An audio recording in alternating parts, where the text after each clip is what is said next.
Dear students, अभी तक हमने पढ़ा कि मोनोसेकेराइड्स में ग्लूकोज और फ्रक्टोज की सिंथेसिस केमिकल प्रॉपर्टीज़ क्या होती हैं, और फिर उसमें जो ओपन चेन स्ट्रक्चर दोनों का कैसे आइडेंटिफाई किया जा सकता है। तो वहाँ से हमें थोड़ा सा क्लियर हुआ कि ग्लूकोज और फ्रक्टोज में हाउएवर जो मॉलिक्यूलर फार्मूला वो सेम है C6H12O6, बट कुछ पॉइंट ऑफ डिफरेंस आते हैं, जैसे कि ग्लूकोज में एल्डिहाइड ग्रुप होता है और वहाँ पे फ्रक्टोज के केस में कीटोनिक ग्रुप होता है। तो वो हमें पता चला जब हमने उसके ओपन चेन स्ट्रक्चर के बारे में पढ़ा। तो ओपन चेन स्ट्रक्चर में ही एक और चीज़ हमने यहाँ पे ऐड करनी है, जिसको हम कहते हैं ascending and descending in monosaccharides. मतलब मोनोसेकेराइड को हमसे वो जैसे ग्लूकोज फ्रक्टोज हमने पढ़े थे। तो ascending and descending of chain, ascending का मतलब है कि चेन की लेंथ को बढ़ाना है हमने, असेंडिंग एंड डिसेंडिंग। डिसेंडिंग का मतलब है कि चेन की लेंथ को शॉर्ट करना है। हमें पता है कि मोनोसेकेराइड जो हमने अभी तक पढ़े ग्लूकोज और फ्रक्टोज, उसमें जो कार्बन की चेन बनती है उसकी लेंथ रहती है 6 कार्बन लॉन्ग। तो क्या हम उस कार्बन चेन को की लेंथ को बढ़ा सकते हैं या फिर उसको शॉर्ट कर सकते हैं, वो हमने यहाँ पे पढ़ना है। तो असेंडिंग का मतलब है lengthening of the carbon chain, और डिसेंडिंग का मतलब है shortening of the carbon chain. तो लेंथनिंग ऑफ कार्बन चेन के लिए जो आपके सिलेबस में रिएक्शन मेंशन्ड है उसका नाम है the Kiliani Fischer synthesis. This is very important, and the example is the conversion of aldopentose into aldohexose. Aldopentose मतलब कोई पेंटा वर्ड कब यूज़ होता है, जब 5 कार्बन की चेन को कोई चीज़ रिप्रेजेंट कर रही हो, और हेक्सा वर्ड यूज़ होता है जब वहाँ पे कार्बन का नंबर 6 हो गया हो। तो हमने एल्डो का मतलब है कि एल्डिहाइड ग्रुप लगा होगा वहाँ पे। तो हमने एक ऐसे मोनोसेकेराइड से शुरू करना है जहाँ पे पहले 5 कार्बन होंगे, पेंटोज होगा वो, और बाद में जाके उसमें 6 कार्बन बन जाएंगे। तो वो कैसे पॉसिबल होगा, क्लियानी फिशर सिंथेसिस से। वैसे ही शॉर्टनिंग ऑफ कार्बन चेन करने के लिए आपके मेथड, आपके सिलेबस में 2 मेथड मैंशनड हैं। एक को हम कहते हैं द रफ डिग्रेडेशन, और दूसरा होता है वोहल डिग्रेडेशन। ये दोनों ही इंपॉर्टेंट रिएक्शंस हैं यहाँ पे, क्योंकि ये चेन शॉर्टनिंग के लिए यूज़ होती है। अब यहाँ पे इन्होंने एग्जांपल दिया हुआ है कि कन्वर्जन ऑफ एल्डोहेक्सोज इनटू एल्डोपेंटोज। तो एल्डोहेक्सोज मतलब 6 कार्बन लॉन्ग किसी स्ट्रक्चर को हम 5 कार्बन लॉन्ग स्ट्रक्चर में कन्वर्ट कर रहे होंगे। तो जो यहाँ पे होगा उसका रिवर्स यहाँ पे होगा शॉर्टनिंग का टाइम। तो इनको हम एक एक करके स्टडी करना शुरू करेंगे। सबसे पहले हम शुरू करते हैं क्लियानी फिशर सिंथेसिस से, जो कि यूज़ होती है लेंथनिंग ऑफ कार्बन चेन के लिए। तो हम शुरू करने वाले क्लियानी फिशर सिंथेसिस से। यहाँ पे हमने जैसे पहले ही कहा कि ये चेन लेंथनिंग को रिप्रेजेंट करता है, ये वाला रिएक्शन। तो हम किसी 5 कार्बन वाले कंपाउंड से शुरू करके 6 कार्बन वाला कंपाउंड सिंथेसाइज कर रहे होंगे यहाँ पे। तो हम एल्डोपेंटोज से शुरू कर रहे हैं और एल्डोहेक्सोज पे पहुँचना है हमने। अब आपको पता है कि एल्डो का मतलब है कि यहाँ एल्डिहाइड ग्रुप लगा हुआ है, पेंटोज का मतलब है कि 5 कार्बन की चेन है। तो हमने 5 कार्बन चेन से शुरू करके 6 कार्बन चेन पर जाना है। अब यहाँ पे इंटरेस्टिंग केमिस्ट्री होने वाली है, क्योंकि यहाँ पे जो HCN का अटैक होगा, जब हमने नया कार्बन ऐड करना है तो हमें ऑब्वियसली साइनो ग्रुप, कुछ ऐसा न्यूक्लियोफाइल या कुछ ऐसा कंपाउंड ऐड करना पड़ेगा जिसमें पहले से ही कार्बन हो। So the choice of reagent is the use of HCN। HCN में क्योंकि कार्बन एग्जिस्ट कर रहा है तो हमने ये वाला न्यूक्लियोफाइल चूज़ किया। अब इसमें जो CN है वो CN नेगेटिव की फॉर्म में इस एल्डिहाइड ग्रुप पर अटैक करता है, क्योंकि यहाँ पे कार्बोनाइल कार्बन लगा हुआ है, C डबल बॉन्ड हो, और वो क्या होता है, इलेक्ट्रोफिलिक सेंटर को रिप्रेजेंट करता है। हमने कई बार पढ़ा हुआ है। अब यहाँ पे इंटरेस्टिंग क्या होने वाला है कि क्योंकि जो आपका कार्बोनाइल ग्रुप है वो ऐसा फ्लैट स्ट्रक्चर है, तो साइनो ग्रुप का जो अटैक है वो इस लेफ्ट हैंड साइड से भी हो सकता है और इस राइट हैंड साइड से भी हो सकता है। तो जब इसका अटैक किस साइड से हो रहा है उससे इसकी केमिस्ट्री डिसाइड होती है। फॉर एग्जांपल, अब ये सिंगल मॉलिक्यूल को रिप्रेजेंट कर रहा है, बट जब इसका अटैक हो तो यहाँ पे 2 तरह के मॉलिक्यूल सामने निकल के आए। अब आपने इसमें देखा कि जब अटैक लेफ्ट हैंड साइड से हुआ, साइनो ग्रुप CN नेगेटिव इस साइड से अप्रोच किया, तो यहाँ से जब अटैक हुआ, जो कार्बोनाइल ग्रुप है वो इस साइड को रहेगा, तो क्योंकि अल्टीमेटली जो कार्बोनाइल का ऑक्सीजन है उसके साथ हाइड्रोजन ने जुड़ना है। तो सिचुएशन ये बनी कि साइनो ग्रुप ने इस साइड से अटैक किया तो OH राइट साइड को चला गया, जो इस पोजीशन पे OH था वो राइट हैंड साइड को निकला। वैसे ही अगर ये जो अटैक है ये अगर राइट हैंड साइड से होता है, इस साइड से अटैक करता है CN नेगेटिव, तो क्या होगा, CN नेगेटिव इस साइड से जुड़ेगा, जो कार्बोनाइल ग्रुप का CO बॉन्ड है वो इस तरफ को रहेगा। तो जो OH की फॉर्मेशन है वो इस तरह से होगी वहाँ पे, जिसमें आप देख रहे हैं कि जो नया हाइड्रोक्सिल ग्रुप जनरेट हो रहा है वो लेफ्ट हैंड साइड को है आपके। यहाँ पे जो नया हाइड्रोक्सिल ग्रुप जनरेट हुआ था वो राइट हैंड साइड को लाई कर रहा है। तो आपकी बुक में ये जो रिएक्शन मेंशन्ड है, आपने कंफ्यूज नहीं होना है कि यहाँ से दो सिचुएशन कैसे क्रिएट हुई। ये सब इससे पॉसिबल हो रहा है कि जो आपका cyanide negative CN negative nucleophile आ रहा है, वो लेफ्ट हैंड साइड से अटैक कर रहा है मॉलिक्यूल को कि राइट हैंड साइड से अटैक कर रहा है मॉलिक्यूल को। तो हम दोनों पॉसिबिलिटीज़ लेके चले हुए हैं यहाँ पे। अब CN हमने क्यों यूज़ किया मैंने आपको बता दिया, क्योंकि हमने एक नया कार्बन सेंटर ऐड करना है मॉलिक्यूल में। एज सच 5 कार्बन की चेन है, तो 6 पे ले जाना, तो हमें कोई कार्बन वाला न्यूक्लियोफाइल इंट्रोड्यूस करना पड़ेगा यहाँ पे। तो ये मॉलिक्यूल बने। Next is hydrolysis of this molecule, जिसमें CN ग्रुप इसमें लग चुका है इन सम एसिडिक मीडियम। तो जब हाइड्रोलिसिस करेंगे तो ये वाले स्ट्रक्चर बनेंगे। हाइड्रोलिसिस किसकी हो रही है? CN ग्रुप की। तो CN ग्रुप की जब हाइड्रोलिसिस होता है तो वहाँ से कार्बोक्सिलिक एसिड बनता है। तो आप देख रहे हैं कि बाकी का जो स्ट्रक्चर है वो सेम रह रहा है, सिर्फ जो रिएक्शन हो रही है वो पहले कार्बन पे यानी कि साइनो ग्रुप पे हुई है यहाँ पे। तो जब इसकी हाइड्रोलिसिस हुई तो यहाँ पे फ्री कार्बोक्सिलिक ग्रुप जनरेट हो गया है। सेम सिचुएशन यहाँ रहेगी, क्योंकि सिर्फ कार्बन 1 पे डिफर कर रहा है, बाकी का स्ट्रक्चर सेम है। Next is heat. और आपको पता है कि जब हम हीट करते हैं तो लॉस ऑफ वाटर के चांसेस रहते हैं, डिहाइड्रेशन इफेक्ट होती है। तो यहाँ पे एक इंटरेस्टिंग है जो आपने याद रखना है कि जब इसको हीट करते हैं तो हमारे पास बनता है गामा लैक्टोन। अब लैक्टोन ये रिंग स्ट्रक्चर होता है, और गामा का मतलब क्या हुआ कि जो अब ये कार्बोक्सिलिक ग्रुप था तो इसके आगे वाला कार्बन हुआ अल्फ़ा बीटा, और ये वाला कार्बन गामा है। तो गामा कार्बन का OH ग्रुप और इस कार्बोक्सिलिक का OH ग्रुप, इन दोनों के बीच से क्या होगा? Loss of water molecule. तो लॉस ऑफ वाटर मॉलिक्यूल होगा तो ये वाली सिचुएशन जनरेट हो जाएगी यहाँ पे। ये वाली सिचुएशन एक रिंग की फॉर्म में आ गया, जिसको हम कहते हैं 5 मेंबर रिंग। 5 मेंबर क्यों? क्योंकि 1 2 3 4 कार्बन लगे हुए और पांचवा यहाँ पे ऑक्सीजन है जो इन दोनों कार्बन को आपस में कनेक्ट कर रहा है with the loss of water. यहाँ से OH निकला और इस गामा पोजीशन का जो हाइड्रोक्सिल था वहाँ से H निकला, तो ये O के थ्रू यहाँ पे कनेक्ट हो गया। बाकी कार्बोनाइल ग्रुप ऐसा इंटैक्ट है अभी वहाँ पे। तो ये जो रिंग स्ट्रक्चर बन के निकला इसको कहते हैं गामा इलेक्ट्रॉन। सेम सिचुएशन यहाँ पे भी राइज होगी, क्योंकि कार्बन 1 और कार्बन 4 यूज़ हो रहे रिएक्शन के लिए, तो दोनों के पास अवेलेबल है। तो यहाँ भी गामा इलेक्ट्रॉन बना, यहाँ पे भी गामा इलेक्ट्रॉन बना। Next is the reduction with sodium amalgam.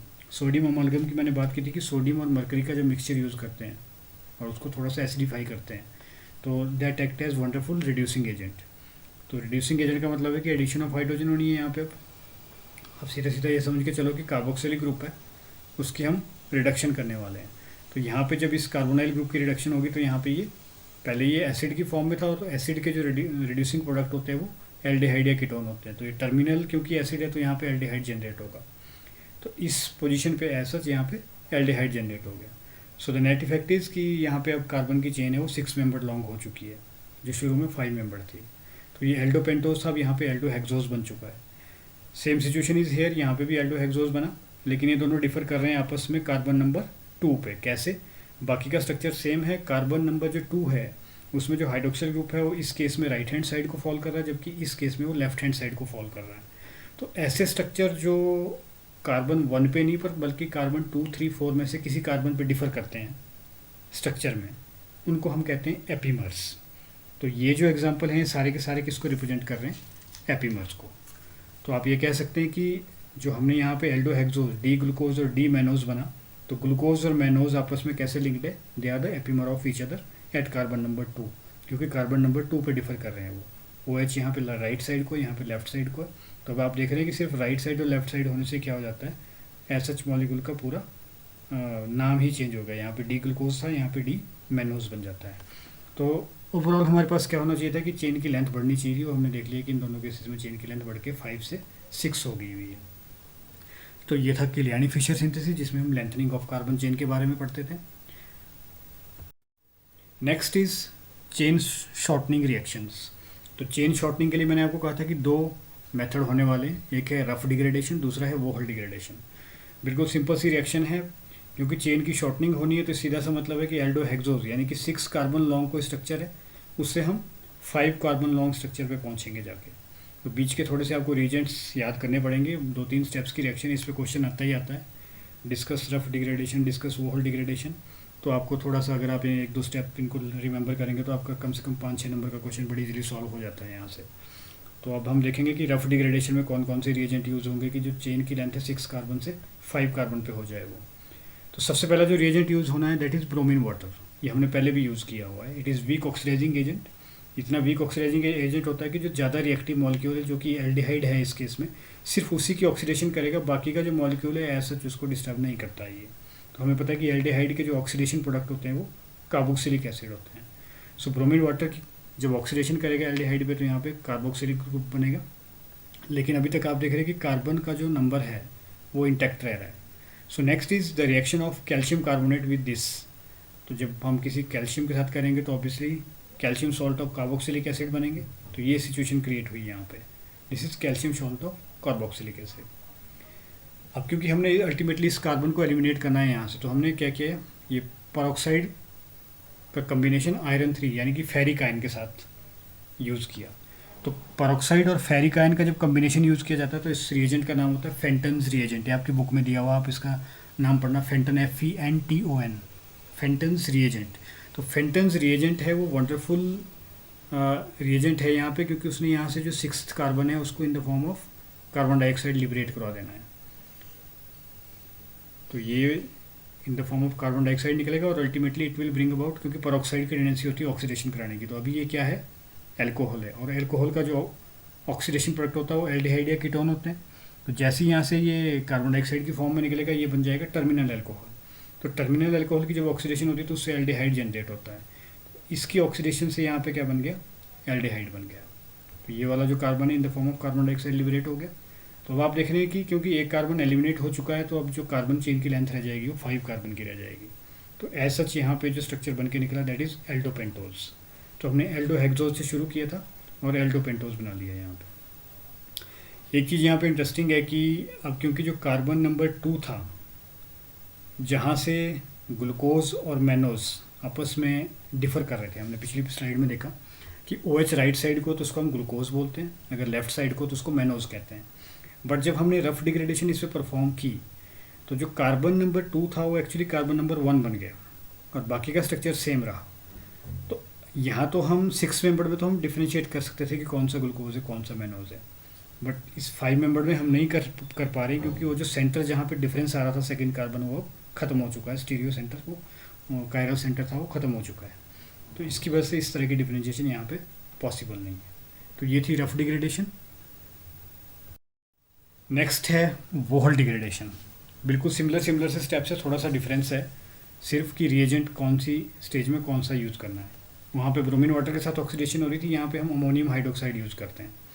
तो अमोनियम हाइड्रोक्साइड के साथ हमने ग्लूकोज का रिएक्शन पहले भी पढ़ा हुआ, जो कार्बोनाइल ग्रुप है उसके साथ with the loss of water molecule क्या बनाता है, ऑक्साइम बनाता है। ये हमने रिएक्शन पढ़ी हुई है इसकी। तो यहाँ पे जब अमोनियम हाइड्रोक्साइड के साथ ग्लूकोज का रिएक्शन हुआ तो यहाँ पे बना ऑक्साइम, ये वाला oxime with the loss of water molecule. Next is the treatment of this oxime with acetic anhydride molecule. Excess में एसिटिक एनहाइड्राइड यूज़ करेंगे तो एसिटिक एनहाइड्राइड क्या काम करेगा, इसको साइनाइड में कन्वर्ट करेगा, यानी कि साइनो ग्रुप में कन्वर्ट कर देगा। ये साइनो ग्रुप में कन्वर्ट हो गया। साथ में क्योंकि हम एसिटिक एनहाइड्राइड एक्सेस में यूज़ करें तो अगर हम वहाँ पे, आपने एक रिएक्शन पढ़ी थी पीछे कि जब हम ग्लूकोज को एसिटिक एनहाइड्राइड के साथ ट्रीट कर रहे थे तो सारे के सारे हाइड्रोजन जो है वो इस एसिटाइल ग्रुप से रिप्लेस हो जाते हैं, यानी कि एसीटेट फॉर्म जनरेट होती है। तो क्योंकि यहाँ पे 5 रिप्लेसेबल हाइड्रोजन लगे हुए हैं in the form of hydroxyl groups, तो यहाँ पे पेंटासीटेट जनरेट हो जाता है, एसिटाइलेटेड साइनो कंपाउंड जनरेट हो जाता है। Next is reaction of this compound, जिसमें कि यहाँ पे एक सेंटर जनरेट हो चुका है with Tollens reagent. Tollens reagent होता है सिल्वर नाइट्रेट और अमोनियम हाइड्रोक्साइड का कम्बिनेशन। तो टॉलेंस रिएजेंट का जो रोल रहता है वो ऑक्सीडेशन करने का रहता है।